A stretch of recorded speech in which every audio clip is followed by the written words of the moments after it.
वासुदेवाय कृष्णाय वासुदेवाय हरे परमात्मने प्रणतः क्लेशनाशाय गोविन्दाय नमो नमः। नमः परमहंसास्वादितचरणकमलचिन्मकरन्दाय भक्तजनमानसनिवासाय श्रीरामचन्द्राय वागीशायस्य वदने लक्ष्मीर्यस्य च वक्ष्यसि यस्यास्ते हृदये संवित्तं नृसिंहमहं भजे। गुरुर्ब्रह्मा गुरुर्विष्णुर्गुरुर्देवो महेश्वरः गुरुस्साक्षात् परब्रह्म तस्मै श्री गुरवे नमः। भगवत चरण कमलानुरागी सभी आत्मीय प्रिय प्रभु प्रेमीजन, स्वाध्याय परिवार के सभी जिज्ञासु मेरे स्वजन, आप सभी को मेरा प्रणाम, वंदन, जय सिया राम, राधे राधे। हम सभी लोग माँ भगवती जगदम्बा जगत जननी का उपासना पर्व नवरात्र में अपनी साधना में हैं। जितना जिसका बन सकता है समय का सदुपयोग कर रहे हैं। प्रभु की मंगलमयी कृपा से समय के सदुपयोग का एक सुंदर अवसर परमात्मा ने हम सबको प्रदान किया है। उसी परमात्मा के चरण शरण का आश्रय लेकर हम लोग श्रीमद् भगवत गीता के विभूति योग पर चिंतन कर रहे हैं। प्रभु की कृपा से मातृशक्ति का ही आदर करते हुए भगवान ने माताओं में जो अपनी 7 विभूति है उसकी जो प्रभु ने चर्चा की, उसी पर हम लोग चिंतन कर रहे हैं। भगवान ने 7 विभूति माताओं के स्वरूप में बताया है। यदि ये दिखाई दे तो समझना वो मेरा स्वरूप है। तो इसका अर्थ है कि मातृत्व में, नारी शक्ति में ये विभूतियां प्रकट होनी चाहिए। कौन कौन सी? कीर्ति, श्री, वाक ना और स्मृति, मेधा, धृति और क्षमा। देखिए, कल एक चर्चा चली थी वाक मतलब वाणी। भगवान कहते हैं नारी जाति की जो वाणी है ना, मैं उसमें निवास करता हूँ। स्वर के दृष्टिकोण से देखें, पुरुषों के स्वर के अपेक्षा माताओं का स्वर बड़ा सुरीला, बड़ा प्यारा होता है। इसलिए भगवान कहते हैं उस स्वर का तुम सदुपयोग करो। वाक संपत्ति बहुत बड़ी संपत्ति है। वाणी की जो संपत्ति है ना, ये बड़ी दिव्य और बड़ी संपत्ति मानी गई है। जो लोग प्रारंभ से ही इस बात को समझते हैं, वे लोग इस वाक संपत्ति को बढ़ाते हैं और इस संपत्ति को सुरक्षित भी करते हैं। जो लोग वाक संपत्ति, जो वाणी की संपत्ति, वो नहीं समझ पाते, उनके जीवन में बहुत बड़े बड़े अवरोध आते हैं, रुकावटें बहुत आती। वाणी के कारण जीवन यात्रा में बहुत सारी रुकावटें आती। ध्यान देना, एक निम्न वाक्य कोई व्यक्ति बोले, बहुत निम्न स्तर का कोई वाक्य बोलता है ना, उस वाणी से पूरे वातावरण को बिगाड़ देता है। आपका सभी आचरण बहुत अच्छा हो, कभी आप चिंतन करना, सभी आचरण पर भी यदि वाणी कभी बिगड़ जाए, हमारे आचरण पर भी पानी फेर देता है। मतलब हमारे पारिवारिक रिलेशन को भी बिगाड़ देता है वाणी, वाक शक्ति। इसलिए हमारे शास्त्रों ने तो यहाँ कहा गया है वाक का संयम, वाणी का संयम जो है बिना मन के संयम से नहीं हो सकता। आपका मन संयमित है तो आपकी वाणी भी संयमित है, क्योंकि वाणी के माध्यम से आपका मन ही तो व्यक्त होता है। इसलिए 4 बातें वाणी के विषय में हमारे गुरुजनों ने कहा। कहाँ बोलना, कब बोलना, कितना बोलना और कैसे बोलना। फिर मैं दोहरा रहा हूँ, कहाँ बोलना, कब बोलना, कितना बोलना है और कैसे बोलना है। इन चीज़ों पर यदि हमारी सावधानी पूर्वक दृष्टि नहीं है, विचार नहीं है, ऐसा व्यक्ति अपनी वाणी का संवर्धन नहीं कर सकता है। और कभी कभी आप चिंतन करिएगा, वाणी यदि ठीक निकलने लग जाए तो उस वाणी से हमारे जीवन की जो यात्रा है, चिंतन की जो धारा है, बहुत सुंदर बनती जाती है। लक्ष्मण जी कहते ना परशुराम जी से कि महाराज ये धनुष बाण जो लेके आप आए हो ना, इसको जरूरत ही नहीं रखने की, क्योंकि कोटि कुलिस सम बचन कठोरा, व्यर्थ धरहु धनुबाण कुठारा। आपकी वाणी ही करोड़ों करोड़ों हथियारों के समान है, ये सब आप व्यर्थ ही धारण करते हैं। भगवान कहते हैं, हे अर्जुन, वाणी कठोर, विशेषकर यदि कोई महिला, कोई नारी यदि सुंदर वाणी प्रकट करती है, सुंदर वक्तव्य प्रकट करती है। एक बात और समझ लेना, किसको सुंदर कहते हैं? सुंदर वाणी का अर्थ क्या है? स्वर में बहुत आनंद हो, सुंदर वाणी। इसको बहुत सावधानी से समझना। प्राय हमारी कक्षा में माताओं की संख्या अधिक है, लेकिन इस बात को हमें समझने की आवश्यकता है। सुंदर वाणी उसे कहती है, कहा जाता है, जिस वाणी से दूसरे का हित होता हो। आप कभी अपने बच्चे को फटकारती हैं उसके हित के लिए, तो कहते हैं आपकी वाणी सुंदर है। ऐसी वाणी में भगवान प्रकट होंगे। ये बड़ा समझने जैसी बात है। भगवान यहाँ ये जो कहते हैं वाक शक्ति जो नारियों में है, क्योंकि ज़्यादा संभालना माताओं को पड़ता है। यदि अपने परिवार के, अपने बच्चों के हित को ध्यान में रखकर कभी कठोर वचन बोला जाए और उनको संभालने के लिए आपने इसका प्रयोग किया, भगवान कहते हैं उनकी वाणी में भी मैं प्रकट होता हूं। इसलिए हमारे यहाँ कहा जाता है, सबसे श्रेष्ठ वाणी वह है जिस वाणी से किसी का हित होता हो। ये वाणी बताया गया। तो ऐसी जो वाणी माताएं प्रकट करती है, तो उस वाणी में परमात्मा की विभूति होती है। कीर्तिर श्री वाक्च नारीणाम, अर्जुन वो मेरी विभूति समझ लो।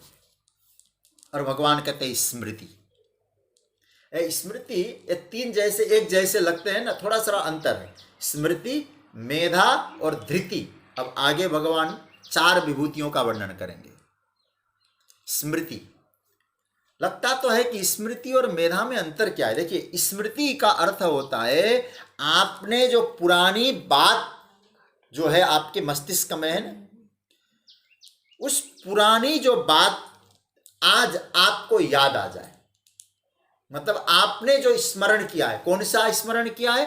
अच्छी बातों को, अच्छे संस्मरणों को जो आपको याद है, वो आज यदि स्मरण में आ जाए, प्रकट हो जाए, उसको स्मृति कहते हैं। स्मृति अतीत विषया, अतीत विषया स्मृति। अब आप कभी कभी कहे, मुझे यार मैंने देखा तो था, पढ़ा तो था, लेकिन आज याद नहीं आ रहा है। लेकिन कभी कभी गलत बात याद आ जाए, भगवान कहते वो स्मृति याद नहीं है। इसलिए केवल स्मृति का अर्थ है एक तरह से मेमोरी, लेकिन सात्विक मेमोरी को ही यहां हमारे आचार्यों ने कहा नारियों की स्मृति।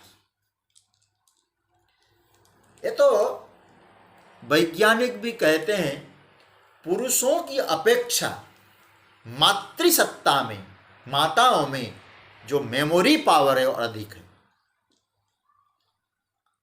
आप कभी अनुभव करते होंगे, पुरुष लोग, माता रसोई में भोजन बना रही हो और हम फोन मिलाते हैं, वो है ना आनंद जी को फोन मिलाना है। अच्छा, वो आनंद जी को, अच्छा पता नहीं नंबर का, अरे 9243, अब चालू हो जाता है वहीं। तो इसका मतलब है कि उनको बता तो उससे फोन मिला लिया जाता है। भोजन बनाते बनाते उनका फोन नंबर उनको याद है। तो मेमोरी बहुत स्ट्रांग है। किंतु अब आप समझना, मेमोरी मतलब उनको स्मृति है, लेकिन इसको और बारीकी से यदि आप समझना चाहेंगे, स्मृति केवल संसार के कार्यों के लिए हो। भगवान कहते नारियों में मैं वहां विभूति के रूप में प्रकट नहीं होता हूं। फिर मतलब क्या हुआ, कभी कभी होता है ना, मुझसे अरे भाई बहुत पहले ना उन्होंने मुझसे ऐसा व्यवहार किया, क्या बताया जाए। अभी पिछले वर्ष मेरे बेटे के बर्थडे में वो आए थे ना, लिफाफे में मुझे मालूम है कितना डाला है। अब उसके बेटे के बर्थडे जो आएगा ना, मुझे तो वही करना है, बल्कि उससे जितना डाला है ना उससे तो 1 रुपया भी ज्यादा नहीं देना मुझे। आपको स्मृति तो है पुरानी बात, लेकिन वो स्मृति क्यों भगवान स्वीकार नहीं कर रहे हैं? क्योंकि जिस बात से आपकी बुद्धि में अच्छा भाव, उच्च स्तर का भाव प्रकट नहीं हो सकता, उसको भगवान स्मृति नहीं कहते। कहने का अर्थ यह है, यदि आप यही स्मृति रखें, क्या स्मृति? बोले 6 महीने पहले वो शादी का फंक्शन था ना, और फलानी वाले हमारे पड़ोस में अथवा हमारे रिश्तेदारों में उन्होंने इस प्रकार के कपड़े पहने थे। इससे फायदा क्या हुआ? जिस स्मृति से, जिस को याद करने से हमें कोई फायदा नहीं है, भगवान कहते उससे मेरी विभूति मत मान लेना। मतलब क्या हुआ? स्मृति है कि प्रसंग आने पर, काल विशेष में जो आप में सद्भाव सुरक्षित है, अच्छे भाव सुरक्षित है, वो जब आवश्यकता हो उपलब्ध हो जाए। कैसे? अरे मैं उनके लिए अच्छा काम किया था ना, उन्होंने थोड़ा सा मेरे लिए उपकार किया था, आज मैं ज्यादा करूं। मैं गुरुजी के चरणों में बैठी थी, तो वहां गुरुजी ने कहते कहते बात कही, प्रसन्न रहना चाहिए, ओ मुझे प्रसन्न रहना है। ये आपकी स्मृति। तो कहने का अर्थ है, मैं फिर कहूं, अच्छी बात को याद रखना और समय पर उपलब्ध होना, इसका नाम है स्मृति। ये नारियों में ये शक्ति आनी चाहिए। लेकिन कभी कभी ऐसा होता है, कहते हाँ उस समय सुना था। अब हम लोग उस अच्छी बातों को याद ही नहीं रखते। किसी के ड्रेस याद रख लें, किसी ने हमारे लिफाफे में कितना डाला था ये याद रखें, बुरा नहीं मानना। फिर गीता के श्लोक तो याद नहीं होंगे, गीता के वाक्य तो याद नहीं होंगे। फिर हमको 10 अध्याय विभूति है, 9वां अध्याय राजविद्या राजगुह्य योग है, फिर वो याद कैसे है? तो भगवान कहते हैं स्मृति मतलब आत्म कल्याण के लिए जो हमें याद किया है वो आज यदि उपलब्ध हो जाए, प्रकट हो जाए, वो स्मृति है। प्रसंग उपस्थित होने पर जो चीज समय पर उपस्थित होना, इसका नाम है स्मृति। देखिए इस बात को आप इस बात देना कि अंतकरण एक मशीन है, एक मशीन है। अब मशीन है तो वो रिलीज करता है, कोई चीज है ना, वो मशीन से निकलता है, लेकिन कब रिलीज करे? जब जरूरत हो, आपके कल्याण के लिए जरूरत हो, अच्छी बातों को रिलीज करे। लेकिन इस बात को तो ध्यान देना ही पड़ेगा, उसमें होगा तभी तो रिलीज करेगा। हमारे अंतकरण में होगा तो ही तो रिलीज करेगा, प्रकट होगा। इसलिए भगवान कहते उसको सुरक्षित रखो, कल स्मृति बन के प्रकट हो, और स्मृति आपके जीवन में कल्याण का मार्ग प्रशस्त करे। अच्छी बातों को याद रखकर समय पर उस अच्छी बात को प्रकट करके आत्म कल्याण का मार्ग प्रशस्त करना है। ये नारियों में विशेषता है। इसलिए नारियों में जो स्मृति है वो मैं हूं। मैं तो पहले भी बोल चुका हूं ना, ऐसा चिंतक लोग भी समझते हैं, मानते हैं कि पुरुषों की अपेक्षा माताओं में ये भाव ज्यादा होता है। तो और मैं तो, आप सब अनुभव भी होंगे, पुरुषों को अपनी पीढ़ियों के कई नाम याद न हो ना, माताओं को याद है। तो ऐसे सात्विक भाव जो स्मरण में है, उनके मस्तिष्क में समय पर प्रकट हो जाए, ऐसी सात्विक स्मृति भगवान कहते हैं वो मेरी विभूति है। भगवान कहते हैं कीर्ति श्री वाक्च नारीणाम स्मृति, नारियों में। अब फिर आगे कहते मेधा। मेधा किसको कहते हैं? देखिए, मेधा का अर्थ है जिस शक्ति से हमारी जो विद्याएं, हमारा जो ज्ञान है वो ठीक तरह से याद रहती है, जिस शक्ति के कारण ठीक तरह से। क्योंकि स्मृति का अर्थ तो ये हुआ कि पहले याद किया था आपने, सुनी पढ़ी हुई बात आज प्रकट हो रहा है, ये स्मृति। लेकिन विद्या का जो मेधा का अर्थ ये होता है कि पहले जिस शक्ति के कारण आपको ज्ञान ठीक तरह से याद रहा, उस शक्ति का नाम है मेधा, मेधा शक्ति। तो अब मेधा ये बुद्धि शक्ति का नाम है। देखिए, जिस विद्या, जिस तत्व से, जिससे हमारी विद्या स्थिर हो जाए, उसका नाम है मेधा। बुद्धि को स्थिर बनाने के लिए जो गुण तैयार होते, उनमें महिलाओं में, स्त्री में विशेष माने गए। इसलिए आप कभी विचार करना, वो संस्कार, वो गुण स्थायी रखने में महिलाओं की बड़ी भूमिका होती है। कभी आप चिंतन करिएगा, बच्चों में भी जो इनिशियल जो संस्कार होते हैं, बुद्धि में जो मां भर सकती है, वो पिता नहीं भर सकता है। प्रायः नर्सरी वाले क्लास में आपने कभी देखा हो, अनुभव आप लोगों को ज़्यादा अनुभव है, नर्सरी वाले क्लास में आपको पुरुष टीचर कहीं बहुत कम मिलेंगे। पहली बात तो बहुत मिलेंगे ही नहीं, कुछ अपवाद है मिल भी जाए। क्यों? क्योंकि उनमें जो इनिशियल अवस्था में जो संस्कारों को भरने की, बुद्धि में जो संस्कार बिठाने की क्षमता है, वो माताओं में होता है। हमारी आदरणीय हमारी दीदी प्रेमा जी स्कूल चलाती है छोटे छोटे बच्चों को। मैं तो आपके स्कूल में कई बार गया, मुझे तो नहीं लगता है कि कोई टीचर आप रखे हैं, सब लेडीज, क्योंकि मालूम है कि वो सही ढंग से संभाल सकती है। अब किसी 4 साल के बच्चे को पढ़ाना, A for apple, B for ball, पुरुष तो सोचेगा बोर हो गए, क्या ए फॉर एप्पल चिल्लाते रहेंगे। माताओं में साधारण ये जो शक्ति है ना, बुद्धि शक्ति, ये अधिक होती है।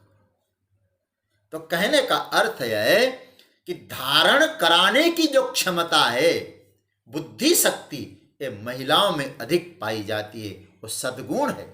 भगवान कहते हैं बुद्धि को स्थिर करने की जो बात आती है, वो मेधा शक्ति जो नारियों में विशेष रूप से प्रकट हो, किसी में अच्छे संस्कारों को धारण करे, ऐसी जो मेधा है वो मेरी विभूति है। कीर्ति श्री वाक्च नारीणाम स्मृति मेधा धृति। ये धृति शब्द बड़ा सुंदर भाव है। ये धृति की व्याख्या गीता में बहुत विस्तार से है। देखिए, धृति शब्द का अर्थ क्या है? व्यक्ति अपने जीवन में कोई एक सिद्धांत को धारण करे। बहुत ध्यान से समझना धृति शब्द को। लेकिन उस सिद्धांत पर, कैसा सिद्धांत? अच्छा सिद्धांत पर डटे रहने की जो वृत्ति है, उसका नाम है धृति। बहुत सुंदर भाव है। ये धृति शब्द तो गोविंद को बहुत प्यारा है, इसलिए धृति शब्द को हमारे यहां धैर्य भी कहा गया है, पेशेंस। आपने कभी अनुभव किया है महिलाओं में धृति शब्द का प्रयोग भगवान क्यों कह रहे हैं? नारी शक्ति में धृति क्यों? भगवान क्या कहना चाहते हैं? परिवार में भी आप कभी अनुभव करना, परिवार में कोई कष्ट जब आता है ना, उस कष्ट के समय पुरुषों की अपेक्षा धैर्य महिलाओं में ज्यादा है, होना चाहिए और होता भी है। मैं तो इस बात को अनुभव भी कर चुका हूं। उस शक्ति को महिला में जरा खोजिए और खोजकर उस शक्ति का सही उपयोग भी करिए। परिवार में भी आप जरा देखिए, बेटा कोई गलत काम की ओर जाता है ना, बाप नाराज होता है, नाराज होकर कहता है, अरे तूने ऐसा काम किया, इधर मत जा, रुक जा। बेटा लत लग चुकी है उसको, व्यसन की इत्यादि की, वो मानेगा कैसे? गुस्सा बहुत करता है। संभवतः बाप ज्यादा नाराज हो जाएगा, बेदखल भी कर सकता है। ऐसे कई आप सुनते होंगे, बेटे को बेदखल कर दिया अपने संपत्ति से, जायदाद से, अपने संबंधों से। लेकिन मां का हृदय कलेजा का नहीं है, मां का हृदय तो प्रेम का है। केवल कलेजा नहीं है, वह प्रेम है। तो अब मां क्या सोचती है, नहीं बेटा इसको समझाना चाहिए, आप इसको समझाइए ना, अपना ही तो बेटा है, कभी तो सुधर जाएगा। हालांकि आप जानते ही है ना, हमारा बेटा बहुत अच्छा है, लेकिन दोस्तों की संगति ऐसी हो गई, बिगड़ गया। लेकिन आश्चर्य तो मुझे होता है, संसार की सभी माँ यही कहती है, मेरा बेटा तो अच्छा है, दोस्तों ने बिगाड़ा। प्राय माताओं की यही शिकायत।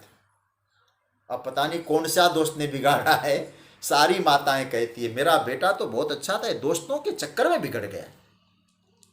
लेकिन माँ है ना, माँ अपने बेटे को, मुझे कभी कभी लगता है, आप सोचिएगा जरा, हम लोग उपासना का पर्व मना रहे हैं, नवरात्रों की साधना में बैठे हैं, वो जगत जननी माँ, एक साधारण हमारे मुझे जन्म देने वाली माँ के मन में ये भाव आ सकती है, ऐसी भावना प्रकट हो सकती है, तो जगत जननी दुर्गा, उनके मन की तो क्या कहें। हमारे दुर्गा सप्तशती में तो स्पष्ट लिखा है, सर्वोपकार करणाय सदार्थ चित्ता। ये शब्द कितना प्यारा है। दुर्गे स्मृता हरति वीति, देवी प्रपन्नार्ति हरे प्रसीद, प्रसीद मातर जगतोखिलस्य, प्रसीद विश्वेश्वरी पाय विश्वम तमीश्वरी देवी चराचरस्य। सर्वोपकार करणाय सदार्थ, संपूर्ण जगत के उपकार करने के लिए जगत जननी मां का चित्त हमेशा व्याकुल रहता है, पिघलता है। ऐसा दुर्गा मैया के बारे में आया है दुर्गा सप्तशती में। इसलिए कभी कभी हमको लगता है कितना वात्सल्य है जगत जननी का।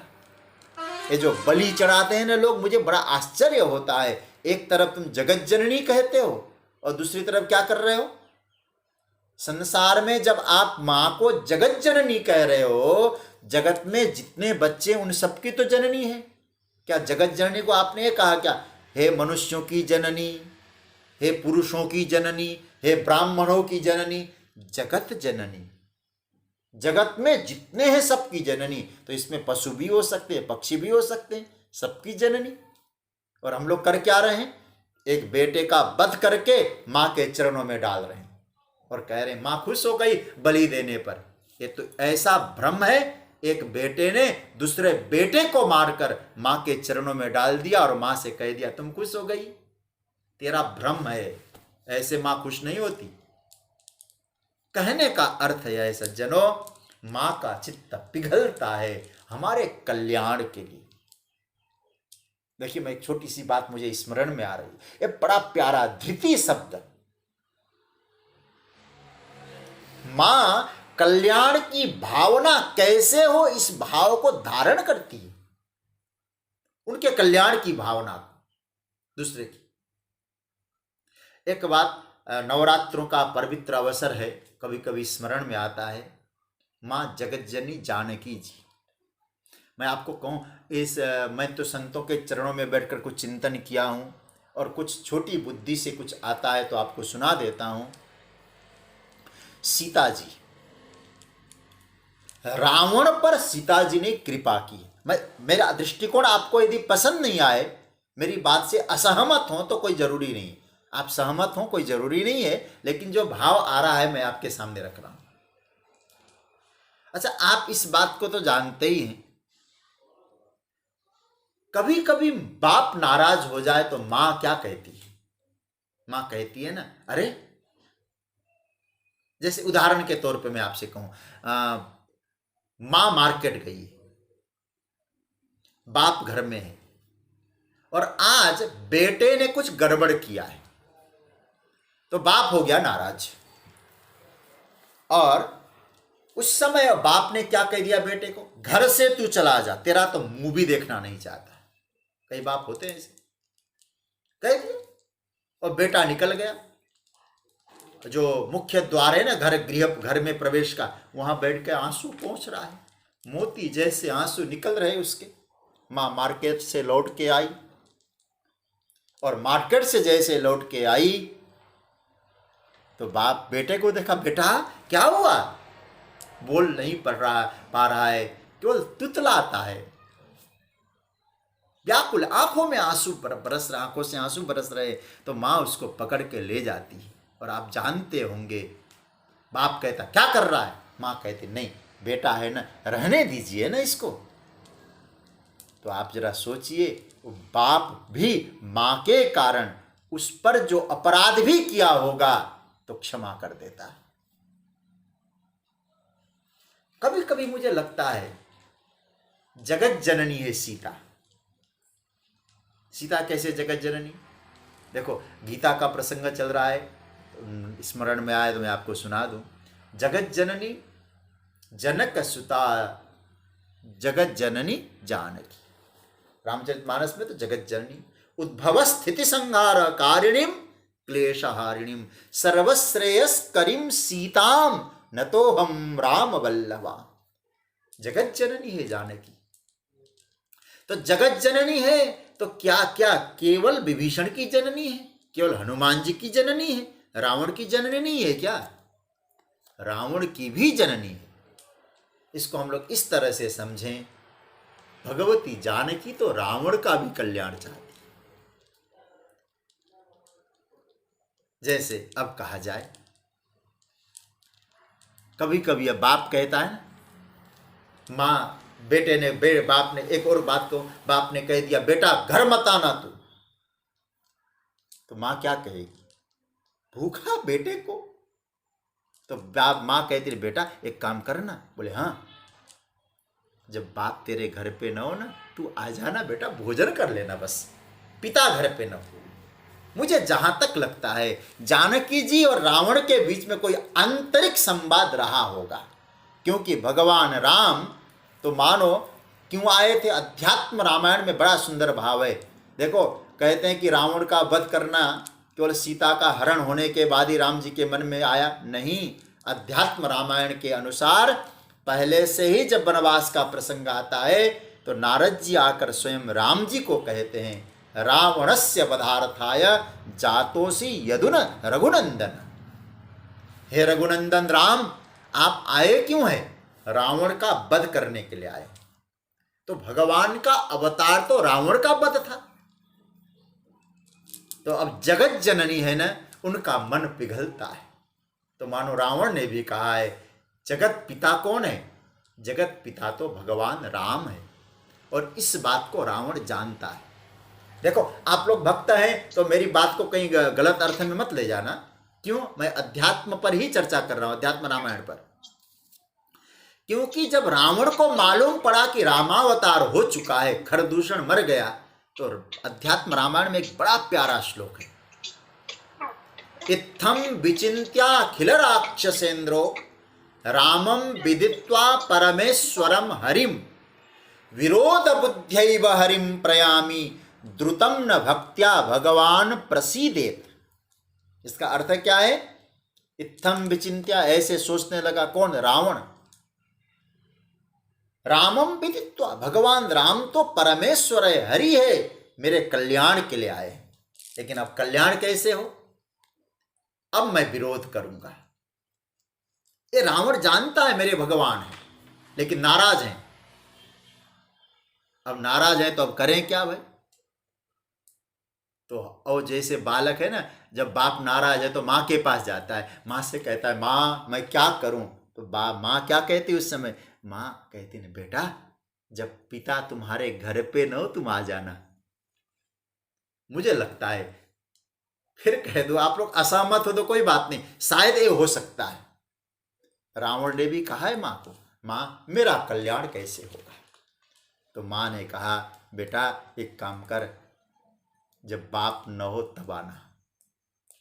कैसे करें? बोले एक काम करना, कोई बहाना बना लेना। तो रावण ने कहा कि माँ ये भी तो हो सकता है, क्योंकि यदि आपको तो कभी प्रभु अलग करेंगे ही नहीं, छोड़ेंगे ही नहीं। तो कहा कि तू चिंता न करना, कोई उपाय करके आ जा और मैं व्यवस्था बना दूंगी।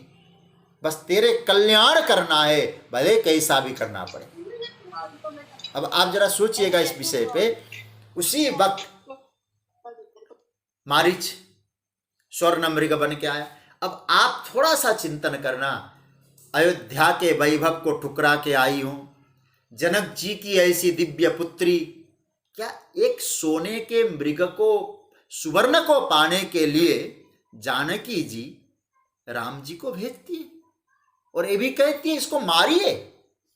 कभी हम लोग इस पर चिंतन करें, जिनके हृदय में ऐसी अवस्था हो, ऐसा प्रेम प्रकट होता हो, और किसी को मारने के बारे में सोच कैसे सकती है। जिन्होंने मैं अनम्यूट किया हो कृपया म्यूट करके रख लीजिएगा, मुझे भी विक्षेप हो रहा है। तो कहने का तात्पर्य हुआ सज्जनों कि जानकी जी इतने प्रेम, इतना स्नेह, क्या किसी हिरण को मारने के लिए प्रभु से कह सकती है? लेकिन नहीं, ये भाव को तो कोई दूसरा ही था।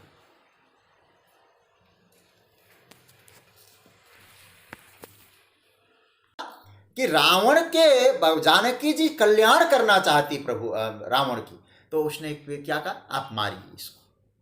कहा कि फिर रावण ने पहले योजना बना ली, कहीं चलो राम जी तो चले जाएंगे, देवर को कैसे भगाओगी आप? तो उसी वक्त कहा कि तू व्यवस्था तो कर, आप थोड़ा सा विचार करना। जानकी जी सोने के मृग के पीछे कहती इसको मारिए। राम जी जाते हैं। कोई लगता नहीं कि आपको जानकी जी की कृपा है रावण पर, माँ जगत जननी की धृति, ऐसा कल्याण की भावना को धारण किया है जिन्होंने, ये धृति, उसका कल्याण होना चाहिए, इस पवित्र भाव को धारण किया है।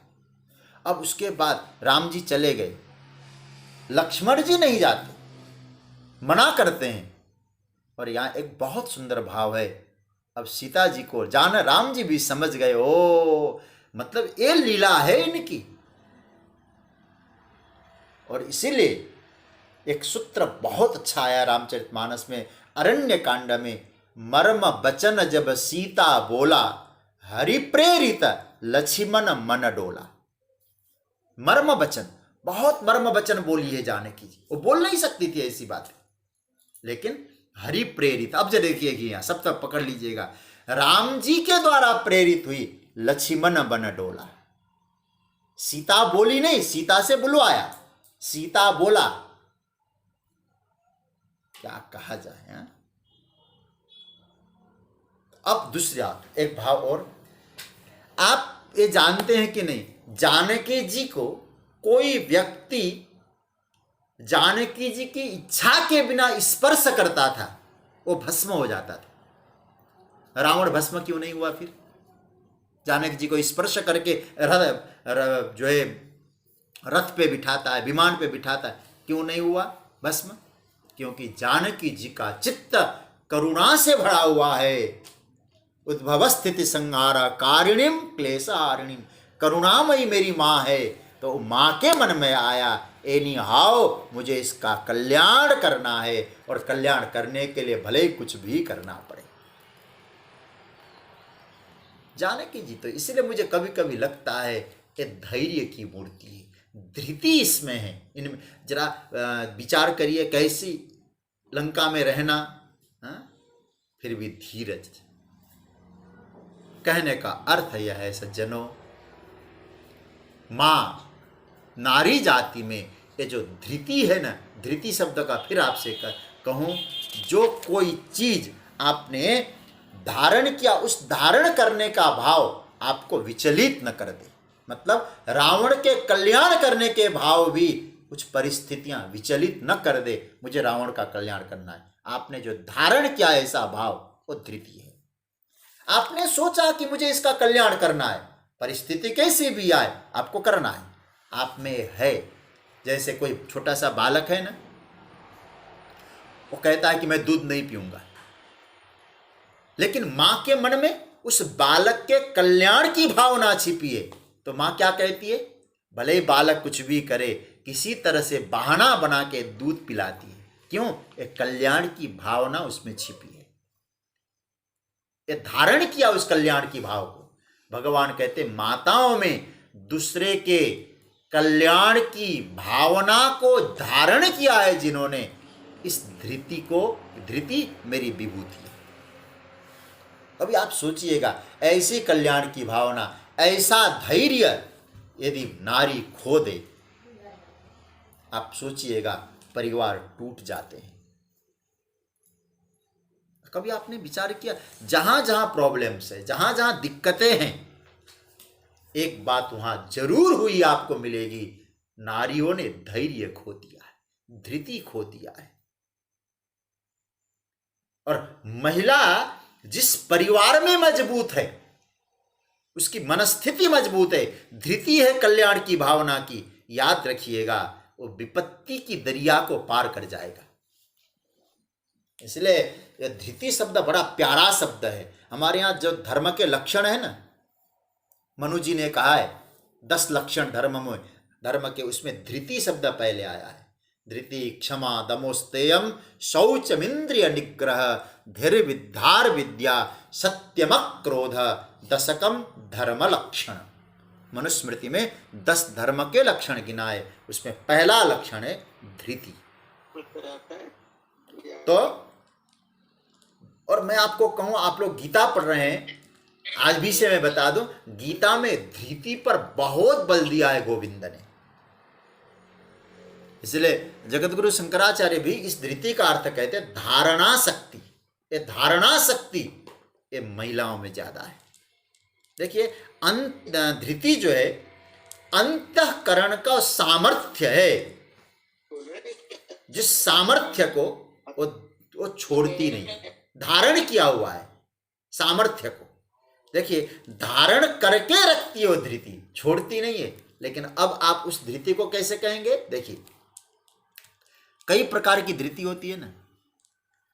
हम लोग जब 18वें अध्याय में जाएंगे, मैं आप लोगों को बता दूं, अभी से थोड़ा सा आपको कभी अवसर मिले तो खोज लीजिएगा। लगभग है धृति शब्द की व्याख्या भगवान ने 18वें अध्याय के 33, 34 और 35 ये 3 श्लोकों में धृति की व्याख्या की है। वहां भगवान ने धृति के 3 रूप बताए। कौन कौन से रूप है? सात्विकी रूप, राजसी रूप और तामसी रूप धृति के। धृति का मैंने फिर अर्थ क्या बताया आपको? धारणा शक्ति, जो आपने धारण किया हुआ है। मतलब ये कहा जा सकता है आपने धारा, उससे आप विचलित नहीं होते, इसका नाम है धृति। लेकिन याद रखिएगा वो आपकी जो धृति है, आप अविचलित हैं उस सिद्धांत से, वो सिद्धांत सात्विक है, राजस है या तामस है। यदि सात्विक सिद्धांत पे आप अविचलित है, वो आपकी धृति है। इस धृति की चर्चा है यहाँ।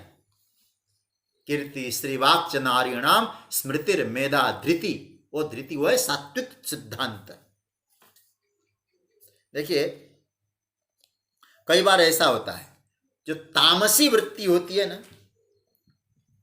वो भी जब हमारे मन में आ जाती है ना, मस्तिष्क में, वो छोड़ती नहीं। फिर वो तामसी वृत्ति भी हम छोड़ते नहीं, उसको स्वप्न को भी नहीं छोड़ती। इसलिए क्या कहते हैं भगवान? देखिए यया स्वप्नम भयम शोकम, 35वां श्लोक 18वां अध्याय का।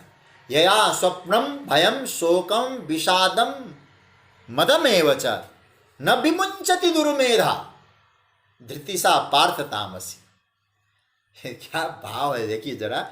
शोक, विषाद, मद, अहंकार, ये सबको नहीं छोड़। ऐसी भी धृति होती है कभी कभी, लेकिन ऐसी धृति है और तामसी धृति, वो छोड़ती नहीं।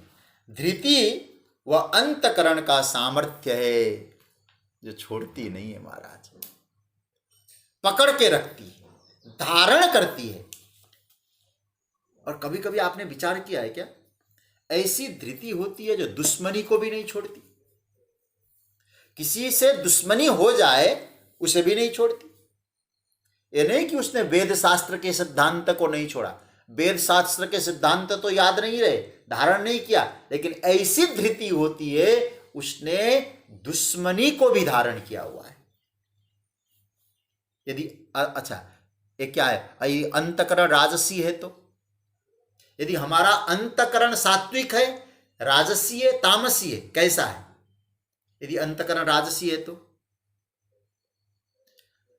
याद रखिएगा, कभी आपका अपमान हुआ, अपमान हो गया, बात खत्म।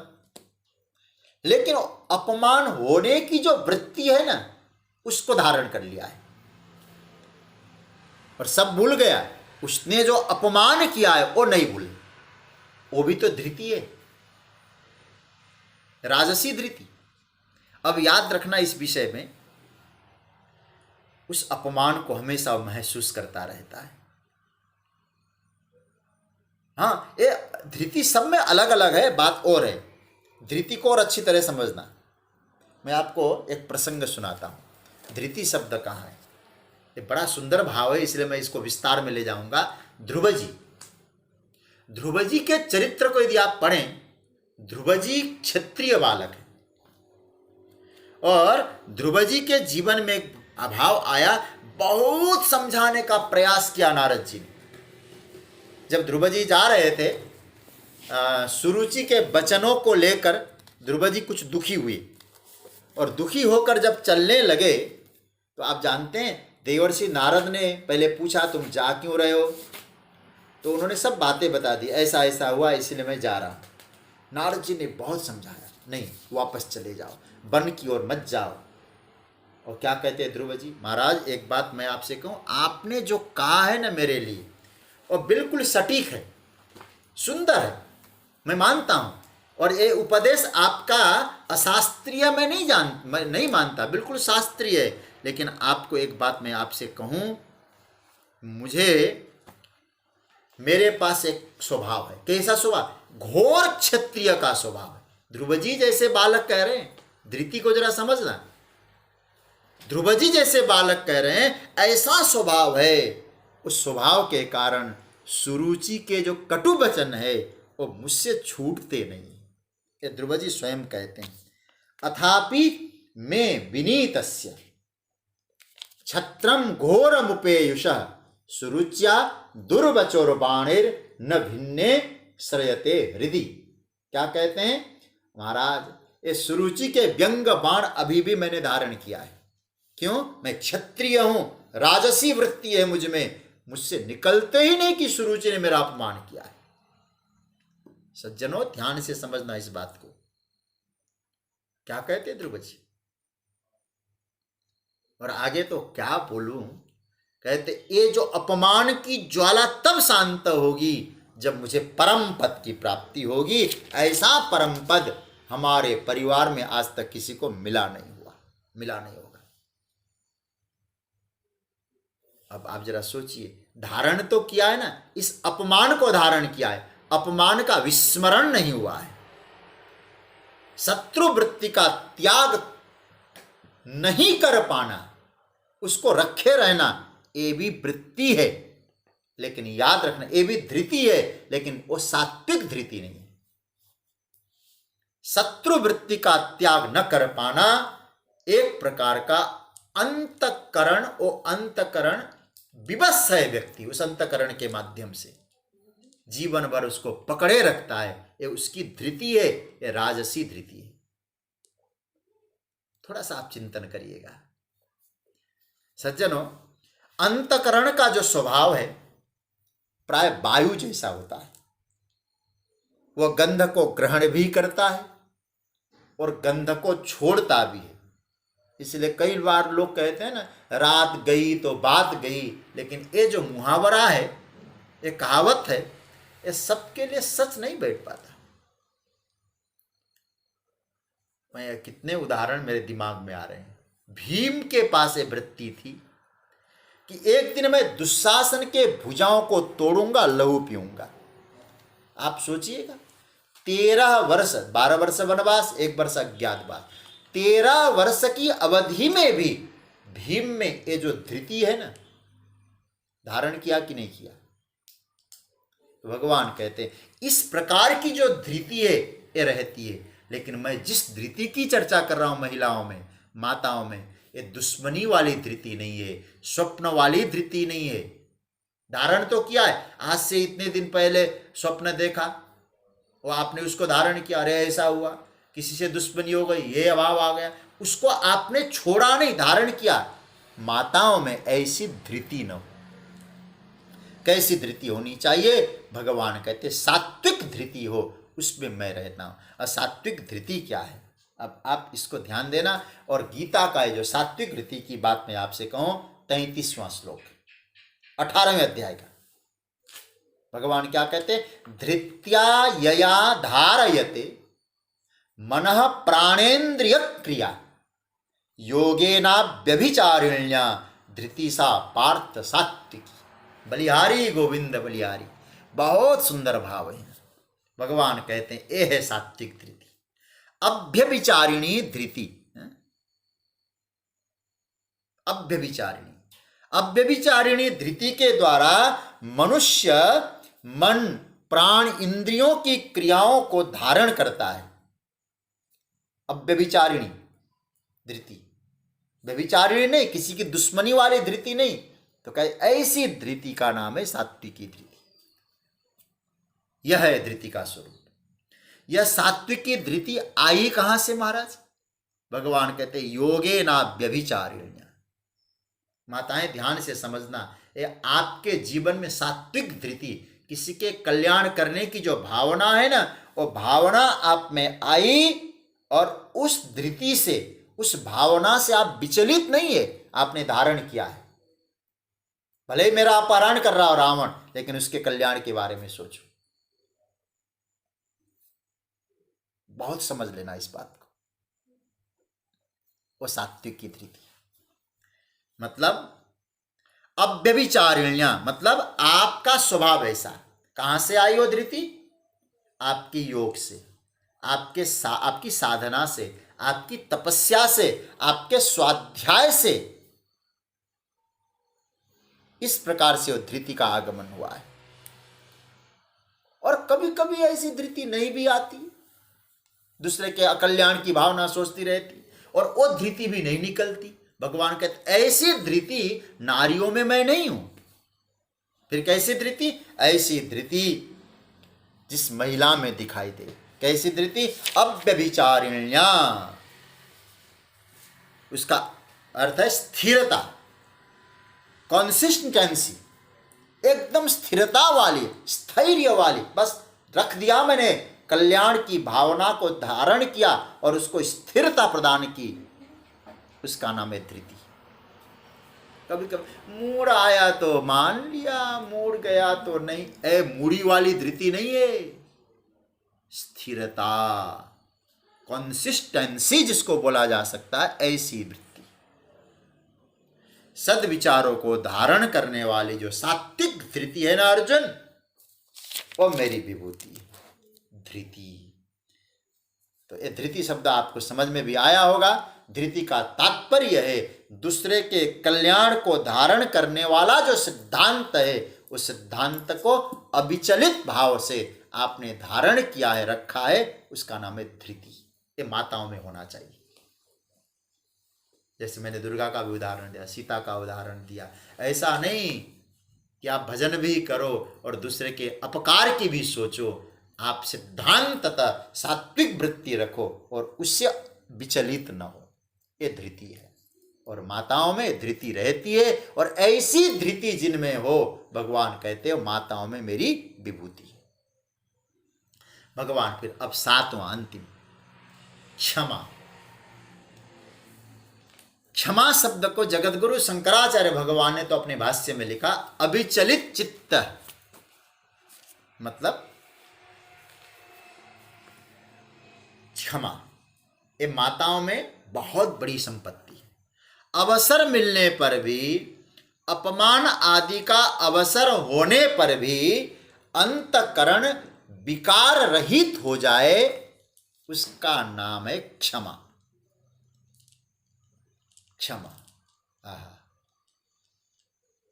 अरे भाई, किसी ने हमारे ऊपर उपकार किया, फिर हमने उसको क्षमा कर दिया, कभी गलती हो गई, नहीं। हमारे यहाँ पृथ्वी का एक नाम है क्षमा, धरती का एक नाम क्षमा है। क्यों? और आप लोग सब कभी भागवत सुने होंगे, महर्षि दत्तात्रेय जी ने भी धरती को अपना गुरु, प्रथम गुरु धरती है, पृथ्वी। किसी ने पूछा यदु जी ने दत्तात्रेय जी से, आपने धरती को गुरु क्यों कहा? बोले धरती सबको क्षमा कर देती है। कोई वहाँ मलमूत्र छोड़ता है, कोई पैर पटकता है, धरती सबको क्षमा करती है। धैर्य, ये माँ है धरती। और सज्जनों, ये बात आप हमेशा याद रखिएगा। हम लोग इसलिए धरती को क्या कह के पुकारते हैं? धरती माँ। धरती माता है, क्योंकि माता क्षमा करती है। और माता भी बने और क्षमा भी न करें, इसलिए हम लोग क्या कहते हैं कि माँ आप तो क्षमा की मूर्ति हो। हम लोग सुबह उठते हैं ना, बिस्तर से उतरते ही क्या कहना चाहिए? समुद्र वसने देवी पर्वतस्तन मंडले विष्णु पत्नी क्षमाम देवी पादस्पर्शम क्षमस्व में। विष्णु पत्नी नमस्तुभ्यम पादस्पर्शम क्षमस्व। मैं श्रीमद् भागवत का एक श्लोक को याद आ रहा है मुझे, ब्रह्मा जी महाराज की स्तुति का। मुझे बहुत प्यारा लगता है। जब कभी मैंने कई बार इस स्तुति पर भी बोला है, केवल इसी स्तुति पर भी कई बार मैंने बोला है गुरुदेव भगवान की आज्ञा से। यह है 10वें स्कंद के 14वें अध्याय में है। मैं श्लोक संख्या याद नहीं आ रहा, मैं आपको अभी बता रहा हूं। तो 14वें अध्याय में स्वयं ब्रह्मा जी महाराज इस बात को प्रार्थना करते हुए कहते हैं कि हे प्रभु, उत्क्षेपणम गर्भगतस्य पादयो किम कल्पते मातुरधोक्ष जागसे किमस्ति नास्ति व्यपदेश भूषितम तवास्ति कुक्षे कियदप्यनंतः। भगवान यहाँ कह रहे हैं, यह है श्लोक संख्या 12, 14वां अध्याय का 12वां श्लोक। माँ क्षमा मूर्ति है। हे प्रभु, आपको हम स्मरण कर रहे हैं, किस रूप में? त्वमेव माता च पिता त्वमेव। ब्रह्मा जी कहते मैं तो एक बालक हूँ, पूरा विश्व ब्रह्मांड आपके उदर में है, पेट में है, और बालक होकर मैंने कभी चरण का प्रहार किया तो आप नाराज नहीं होंगे, क्योंकि माँ उसके पेट में बच्चा होता है। और महाराज कभी हाथ पैर पटकता है, पेट को सहलाते हुए कहती है नहीं, मूवमेंट कर रहा है, अच्छा है, भले उस वक्त उसको दर्द उठता होगा। तो कहते ए है मातृ माता में क्षमा। महिला यदि बदले की आग में जलने लग जाए तो सज्जनों महाभारत होगा ही होगा, परिवार खत्म हो जाएगा। जिस परिवार में ऐसी वृत्ति आ जाए, कोई महिला ये समझने लग जाए मैं देखूंगी, दुश्मनी भावना, क्षमा खत्म कर दे, देखूंगी ऐसा भाव आ जाए, मैं तो इतना ही कह सकता हूं, और देखे या न देखे परिवार का विनाश जरूर देखेगी। इसलिए परिवार को सुरक्षित रखने की जिम्मेवारी माता पर है, और उनमें क्षमा नाम की वृत्ति होनी चाहिए। सुनीति ध्रुव से कहती है बेटा क्षमा करना चाहिए। मामंगलम तात परे सुमंस्ता। स्त्री की शोभा है अंतकरण में क्षमा हो। मुझे तो लगता है अंतकरण एक मशीन है, उसे ठीक से रखना है हमको, क्षमा। और सारे, अब आज मैं इसको पूरा कर रहा हूं, केवल आपसे एक निवेदन पूर्वक पूरा करूंगा। इस जो माताओं के 7 गुण जो प्रभु ने कहा है, इसको यूं समझ लीजिएगा, अंतकरण में 7 गुण होने चाहिए मेरी विभूति को प्रकट करने के लिए। अंतकरण, करण शब्द का अर्थ आप जानते होंगे, एक तरह से मशीन, करण शब्द, और बाहर का नहीं, भीतर का मशीन अंतकरण है। तो उसमें गुण भरने चाहिए, मतलब करण, जिसका अंतःकरण, जिसका मशीन अच्छा हो, काम अच्छा करता है ना, और चाहे पेन हो, चाहे कंप्यूटर हो, चाहे मोबाइल हो, कोई भी मशीन हो, काम अच्छा वह करता है जब वो अच्छा बनता है। मशीन नंबर 1 बनता है, फिर वो परिणाम अच्छे आते हैं।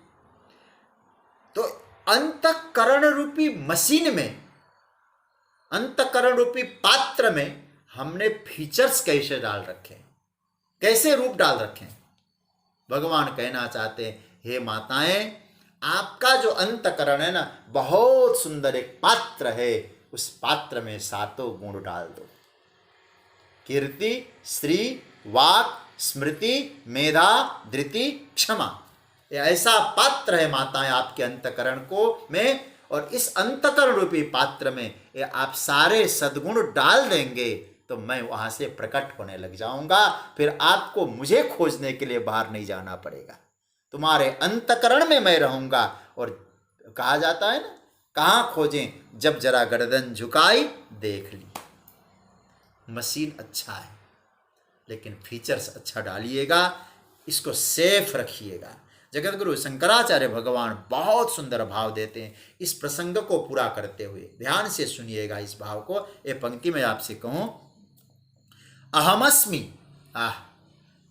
मैं तो जगत गुरु शंकराचार्य भगवान के भाष्य पे तो बलिहारी होता हूं। ये तो गुरुजनों की कृपा है, मैंने इसको पूरा अध्ययन किया है। अहमस्मि यासाम आभास मात्र संबंधेन लोकहितार्थम आत्मानं मन्यते। मन्यते क्या कहा, इन संपत्तियों के केवल आभास मात्र से। बहुत बहुत गंभीर बात बता रहे जगत गुरु भाष्यकार। यदि आपने ये सोच लिया कि मेरे अंतःकरण में ये जो 7 गुण है, ये है केवल आप महसूस कर सको, आभास मात्र आ जाए, भगवान कहते हैं वो कृतार्थ हो जाता है। तो केवल सोचने मात्र से हो सकता है यदि आप अपने अंतःकरण रूपी पात्र में इन सभी भावों को भर दें। तो आप अपने आप सोच लीजिएगा आपकी स्थिति क्या बनेगी। फिर असल में इन संपत्तियों पर हमारा ध्यान नहीं जाता है। पात्र तो दिया है अंतःकरण, लेकिन इन संपत्तियों पर हमारा ध्यान नहीं जाता। ये भीतर की संपत्ति है, बाहर की जो संपत्ति अलग बात है। और एक बात याद रखना, बाहर की संपत्ति को पैदा करने वाली जो अंतःकरण की दिव्य संपत्ति है ना, उससे बेखबर कभी नहीं होना चाहिए, उससे बेखबर कभी न बने। भगवान कहते, हे माताएं, मैं विभूति हूं तुम्हारे अंतःकरण में प्रकट होने वाला। और जितनी 7 तत्व ये अंतःकरण से प्रकट होने वाले तत्व है। चाहे कीर्ति हो, चाहे श्री हो, चाहे वाणी हो, चाहे स्मृति हो, चाहे मेधा हो, चाहे धृति हो, चाहे क्षमा हो, ये अंतःकरण रूपी पात्र में प्रकट होने वाले तत्व है। जिस माता में, जिस नारी में ये तत्व प्रकट होते हैं, वो माता में मेरी विभूति का दर्शन करो। इन स्वरूपों में मैं बैठा रहता हूं। आप परमात्मा को अपने अंतःकरण में अनुभव करना चाहें तो ऐसे गुण आप महसूस करें, आप उस पात्र में भरें। अंतःकरण पवित्र है, बाहर भी आनंद आएगा। ऐसा न हो तो बाहर की संपत्ति को संभालते संभालते अंतःकरण की संपत्ति बिगड़ न जाए। तो ये कहा जाता है ना, कौड़ी को तो खूब संभाला, लाल रतन क्यों छोड़ दिया। लाल रतन है, दिव्य रत्न है भीतर हमारे पास। ये परमात्मा इस रत्न से प्रकट हो सकते हैं। तो हम लोगों को चाहिए, नवरात्र का परम पावन पर्व चल रहा है, मैं आप सभी से ही निवेदन करूंगा कि ऐसा अंतःकरण है हमारा। इस अंतःकरण रूपी पात्र में ये दिव्य सद्गुण, 7 सद्गुण हमारे जीवन में आए। केवल महिलाएं नहीं समझ लेना, हमारे जीवन में भी, सबके जीवन में आए और माताओं में सहज रूप से प्रकट हो सकते हैं। इसलिए भगवान माताओं का नाम लेते हैं, अन्यथा हमारे मन में भी भावना रहे। ये गुण आने चाहिए, माताओं में ये गुण सहज होते हैं। इस मातृशक्ति को मैं नवरात्रों के अवसर पर गीता के श्लोक का आधार लेकर प्रणाम करता हूँ। आज की चर्चा को यहाँ विराम दे रहे हैं। कल पुनः सही समय पे हम लोग आगे की चर्चा करेंगे। कृष्णाय वासुदेवाय हरे